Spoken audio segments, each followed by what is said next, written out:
ایک دن رسول اللہ صلی اللہ علیہ وسلم گھر سے نکلے تو عبداللہ بن حذافہ کھڑے ہو کر پوچھنے لگے کہ یا رسول اللہ صلی اللہ علیہ وسلم میرا باپ کون ہے؟ آپ صلی اللہ علیہ وسلم نے فرمایا حذیفہ۔ پھر آپ صلی اللہ علیہ وسلم نے بار بار فرمایا کہ مجھ سے پوچھو، تو عمر رضی اللہ عنہ تعالیٰ نے دونوں زانوں ہو کر عرض کیا کہ ہم اللہ کے رب ہونے پر، اسلام دین ہونے پر، محمد صلی اللہ علیہ وسلم کے نبی ہونے پر راضی ہیں، اور یہ جملہ 3 مرتبہ دہرایا۔ پھر یہ سن کر رسول اللہ صلی اللہ علیہ وسلم خاموش ہو گئے۔ کتاب علم کے بیان میں اس شخص کے بارے میں جو امام یا محدث کے سامنے 2 زانوں ہو کر ادب کے ساتھ بیٹھے۔ صحیح بخاری حدیث نمبر 93۔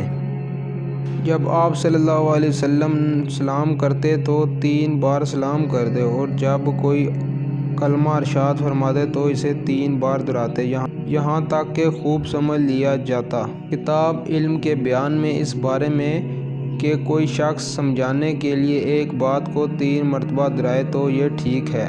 صحیح بخاری حدیث 94۔